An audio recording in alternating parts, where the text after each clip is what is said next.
Praise the Lord. ഈ മകള് ഒരു സാക്ഷ്യം പറയും. നിങ്ങൾക്ക് ഇവിടെ കുർബാനയ്ക്കൊക്കെ കൂടുന്ന ജോപ്പൻ എന്ന് പറയുന്ന കണ്ണാടി വെച്ച ഒരു മോനെ നിങ്ങൾക്ക് കാണാം. ഇന്നിവിടെ രാവിലെ കുർബാനയിൽ ലേഖനം വായിച്ചിരുന്നു. ആ കുഞ്ഞുമായിട്ട് ബന്ധപ്പെട്ട വലിയൊരു സൗഖ്യത്തിൻ്റെ സാക്ഷ്യമാണ്. അതായത് മനുഷ്യൻ്റെ ബുദ്ധിക്കും ചിന്തയ്ക്കും അപ്പുറമായിട്ട് കർത്താവ് 2003 2006 ആ കുഞ്ഞിനെയായിട്ട് ഈ മകൾ വന്ന് ധ്യാനം കൂടി അത്ഭുതമാണ്. ആ കുഞ്ഞിന് സൗഖ്യം കിട്ടിയ ആ സാക്ഷ്യം നമ്മൾ ഒന്ന് കേൾക്കുകയാണ്. ഒന്ന് പറയാമോ? എൻ്റെ പേര് ജിൻസി. ഞങ്ങൾ മുതലക്കോട് ഇടവകയാണ്. എൻ്റെ മോനിലൂടെ എൻ്റെ കുടുംബത്തിലേക്ക് ഈശോ തന്ന അനുഗ്രഹങ്ങൾ പറയാനാണ് ഞാൻ വന്നേ. അവൻ ഒത്തിരിയേറെ വൈകല്യങ്ങളോടെയാണ് ജനിച്ചത്. ബൗദ്ധികമായിട്ടുള്ള വികാസം കുറവായിരുന്നു.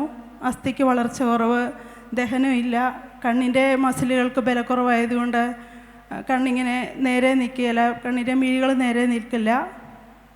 ചെവിക്ക് കേൾവിക്കുറവുണ്ടായിരുന്നു, സംസാരിക്കുകയില്ലായിരുന്നു. അങ്ങനെ ഒത്തിരിയേറെ വൈകല്യങ്ങളോടെയാണ് അവന് 1-2 വയസ്സൊക്കെ ആയപ്പോഴത്തേനും ഇങ്ങനെ സംസാരിക്കുകയില്ല. അങ്ങനെ ഞങ്ങൾ ഒത്തിരി വിഷമിച്ചു. സാമ്പത്തിക മേഖലയിലും ലക്ഷങ്ങളുടെ കടബാധ്യത ഉണ്ടായിരുന്നു. സ്വന്തമായിട്ടൊരു വീടില്ലായിരുന്നു. അങ്ങനെ ഇരിക്കുകയാണ് ഞങ്ങൾ ബ്രദറിനെ കാണാനിടയായത്. അപ്പം ബ്രദറിനോട് ഹസ്ബൻഡ് പറഞ്ഞു, ഒരു റൂമുള്ളത് വിറ്റ് എങ്ങനെയും കടങ്ങളൊക്കെ വീട്ടി ഒരു ചെറിയ വീടൊക്കെ ആയിട്ട് ഒതുങ്ങാനാണ് ഞങ്ങൾക്കിഷ്ടം. അപ്പോൾ ബ്രദർ പറഞ്ഞു, ആ റൂമൊന്നും നിങ്ങൾ വിൽക്കണ്ട. ജോഷുവയുടെ പുസ്തകത്തിൽ പറയുന്നത് പോലെ നിങ്ങളെ തന്നെ വിശുദ്ധീകരിക്കുക. ഈശോ നിങ്ങളുടെ കാര്യങ്ങളിൽ ഇടപെടും. കടബാധ്യതകളൊക്കെ കർത്താവ് ഏറ്റെടുത്തോളും. കുഞ്ഞിന് ഈശോ സൗഖ്യം കൊടുക്കും. നിങ്ങൾ ഇത്രമാത്രം ചെയ്താൽ മതി. നന്നായിട്ട് കുമ്പസാരിച്ച് വിശുദ്ധ കുർബാന സ്വീകരിക്കുക, എല്ലാ ദിവസവും വിശുദ്ധ ബലിയിൽ പങ്കെടുക്കുക, ഇത്രയൊക്കെ നിങ്ങൾ ചെയ്താൽ മതി എന്ന് പറഞ്ഞു. പക്ഷേ ഞങ്ങൾക്കത് വിശ്വസിക്കാൻ പറ്റിയില്ലായിരുന്നു. കാരണം അത്രയേറെ ബാധ്യതകൾ നിൽക്കുന്നു. വീണ്ടും ഞങ്ങൾ ബ്രദറിനോട് പറഞ്ഞു, എങ്ങനെയെങ്കിലും അത് വിൽക്കണം, വിൽക്കാതെ രക്ഷയില്ല. അപ്പോൾ ബ്രദർ പറഞ്ഞു, ഈശോ ഒരു സ്ലേറ്റ് എടുത്തിട്ട് അതിൽ 50 എന്നൊരു സംഖ്യയാണ് എന്നെ എഴുതി കാണിക്കുന്നത്. 50 ലക്ഷം രൂപ കിട്ടിയാൽ നിങ്ങൾ വിറ്റോ, അല്ലെങ്കിൽ നിങ്ങൾ വിൽക്കണ്ട. അങ്ങനെ ഞങ്ങൾ അവിടുന്ന് മനസ്സില്ലാ മനസ്സോടെ തിരിച്ചു പോകുന്നു. അത് ഞങ്ങൾക്ക് അത്ര വിശ്വസിക്കാൻ പറ്റിയല്ലായിരുന്നു. അത്തോയ്ക്ക റൂം വിറ്റ് പോകുന്നൊന്നും. പിന്നെ ഞങ്ങൾ ധ്യാനം കൂടി. ബ്രദർ ഇങ്ങനെ ക്ലാസ്സുകളൊക്കെ മുമ്പോട്ട് പോയി. ക്ഷമയുടെ ക്ലാസ്സായിരുന്നു. എനിക്കൊരിക്കലും എന്നെ വേദനിപ്പിച്ചവരോടൊന്നും ക്ഷമിക്കാൻ പറ്റില്ലായിരുന്നു. അപ്പം ബ്രദർ ക്ലാസ്സിൽ പറഞ്ഞു, നമ്മൾക്ക് അനുഗ്രഹങ്ങൾ കിട്ടണമെങ്കിൽ, ഈശോയുടെ ശക്തി നമ്മളിലേക്ക് വരണമെങ്കിൽ നമ്മുടെ കുറവുകളൊക്കെ പരിഹരിക്കപ്പെടണം. അങ്ങനെ കുമ്പസാരത്തിനുള്ള നന്നായിട്ടൊരു ഒരുക്കം ബ്രദർ നൽകി.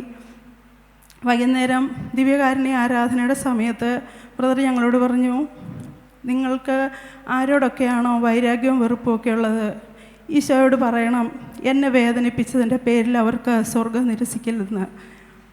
എനിക്ക് മറ്റൊരു രക്ഷയില്ലായിരുന്നു. എൻ്റെ കുഞ്ഞിന് എനിക്ക് സൗഖ്യം വേണമായിരുന്നു.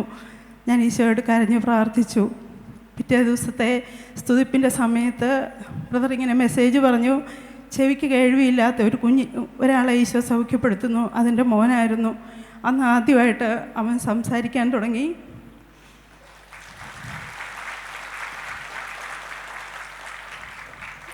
ഞങ്ങൾക്ക് വീടില്ലാത്തതിൻ്റെ ഒരു സങ്കടം എനിക്ക് ഒത്തിരിയായിരുന്നു. അന്നത്തെ ഒരവസ്ഥയിൽ ഒരു മനുഷ്യർക്കും സാധ്യമല്ല ഒരു വീട്. ഞങ്ങൾക്കായിട്ടൊരു വീടുണ്ടാകാൻ ഞങ്ങളുടെ കഴിവ് വെച്ചാൽ അത് അസാധ്യമാണ്. ബ്രദറുടെ ധ്യാനത്തിനിടയ്ക്ക് വചനം തന്നു. ജെറമിയ 29:5, നിങ്ങൾ വീട് പണിതതിൽ വസിക്കുവിൻ, ഇപ്പോൾ തോട്ടങ്ങൾ വെച്ച് പിടിപ്പിച്ച് ഫലങ്ങൾ ഉൽപ്പാദിപ്പിക്കുവിൻ. നിങ്ങൾ വീടില്ലാത്തവരല്ല ഈ വചനം ആവർത്തിച്ച് ചൊല്ലുക. വചനം മാംസമായതാണ് ഈശോ. അതിലേറെ അത്ഭുതങ്ങളൊന്നും ഇനി നടക്കാനില്ല. വചനത്തിന് ഭയങ്കര ശക്തിയാണെന്ന് ബ്രദർ പറഞ്ഞു. ഞാൻ ആ വചനം 1000 പ്രാവശ്യം ഇരുന്നെങ്കിലും ആ ധ്യാന ഹാളിലിരുന്ന് ചൊല്ലി. കാരണം അല്ലാതെ ഈശോ പ്രവർത്തിക്കാതെ എനിക്കൊരു വീടുണ്ടാവില്ലായിരുന്നു. ഒരു വർഷമാകുന്നതിന് മുമ്പേ ഈശോ ഞങ്ങൾക്ക് സ്വന്തമായൊരു ഭവനം തന്നു.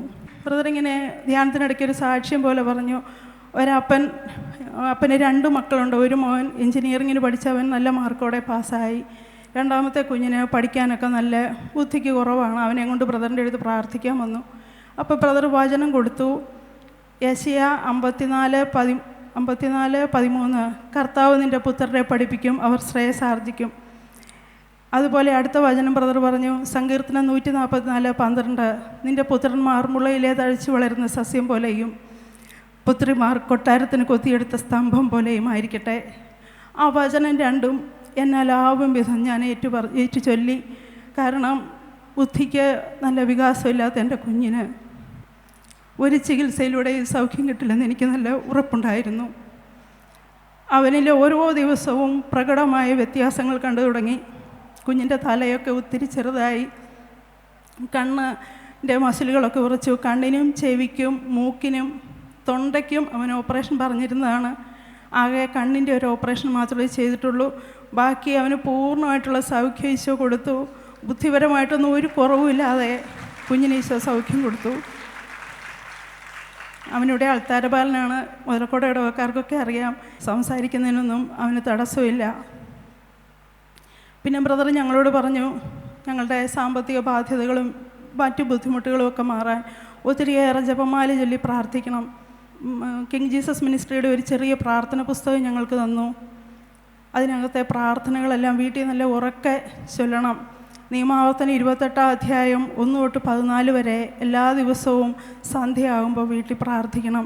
ആ പ്രാർത്ഥനകളെല്ലാം ഞാൻ ഒത്തിരിയേറെ പ്രാർത്ഥിക്കുന്നയാളോ, പള്ളിയിൽ കുർബാനയുടെ പ്രസംഗം കഴിഞ്ഞ് എങ്ങനെയും വരാവോ എന്ന് നോക്കുന്നയാളുമായിരുന്നു. ബ്രദർ ധ്യാനത്തിന് കുർബാനയെപ്പറ്റി, പരിശുദ്ധ കുർബാനയെപ്പറ്റിയുള്ള ക്ലാസ് എടുത്തു. അതിനകത്ത് ലാഞ്ചിയാനോയിലെ ദിവ്യാരുണ്യ അത്ഭുതത്തെപ്പറ്റിയും എല്ലാ ദിവസവും അവരവരുടെ ഇടവക ദേവാലയത്തിൽ നമ്മളെ കാത്തിരിക്കുന്ന, സക്രാരിയിൽ നമ്മളെ കാത്തിരിക്കുന്ന ഈശോയെ പറ്റിയൊക്കെയുള്ള ക്ലാസ്സുകൾ എടുത്തു. അതോടെ എനിക്ക് വിശുദ്ധ കുർബാനയിൽ പങ്കെടുക്കാനുള്ള ഒരു ഉൾപ്രേരണ ഈശോ തന്നു. പിന്നെ ഞങ്ങളെല്ലാവരും എല്ലാ ദിവസവും എന്ന് പറഞ്ഞ പോലെ വിശുദ്ധ ബലിയിൽ പങ്കെടുക്കാൻ തുടങ്ങി. കുഞ്ഞിനെ ഈശോ അനുഗ്രഹിച്ചു. അവൻ +2 ഉയർന്ന മാർക്കോടെ, ഈശോ ഞങ്ങളോട് കാണിച്ച വലിയ കരുണയായിരുന്നത്, അവൻ ഉയർന്ന മാർക്കോടെ 98.9% മാർക്കോടെ +2 പാസ്സായി. ഞാൻ വിശ്വസിക്കുന്നു എൻ്റെ പ്രാർത്ഥനയുടെ ഫലമൊന്നുമല്ല, തമ്പുരാൻ ഞങ്ങളോട് ഒത്തിരിയേറെ കരുണ കാണിച്ചു.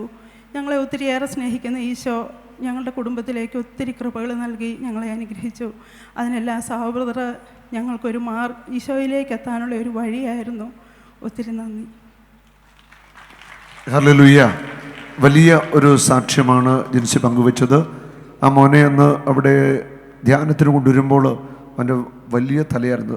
തല നേരെ നിൽക്കത്തില്ല, വലിയ തല, കണ്ണിലെ കൃഷ്ണമണി നേരെ നിൽക്കത്തില്ല, ചെവിക്ക് കഴിവിയില്ല, സംസാരിക്കത്തില്ലാത്ത കുട്ടിയാണ്. വലിയൊരു സ്തുതിപ്പ് സൗഖ്യ പ്രാർത്ഥനയിൽ കർത്താവിൻ്റെ ശക്തി ആ കുഞ്ഞിൻ്റെ മേലെ ഇറങ്ങി വന്നു. കർത്താവിൻ്റെ മെസ്സേജായിരുന്നു, ചെവികൾ കർത്താവ് തുറക്കുന്നു. അപ്പം ജിൻസിൻ്റെ അടുത്തിരുന്നൊരു സിസ്റ്ററായിരുന്നു. സിസ്റ്റർ പറഞ്ഞ് മോനെയായിട്ട് ചെല്ലാൻ പറഞ്ഞു. അങ്ങനെ ആൾക്കാരെ കയറി വന്നു അവിടെ ധ്യാന കേന്ദ്രത്തിൽ വന്നു. ആ നിമിഷം തന്നെ ആ കുഞ്ഞിൻ്റെ കാതുകൾ തുറക്കപ്പെട്ടു. അന്ന് ആദ്യമായിട്ട് അവൻ സംസാരിച്ചു. ഹല്ലേലൂയ, ഹല്ലേലൂയ പറഞ്ഞു കേട്ടോ.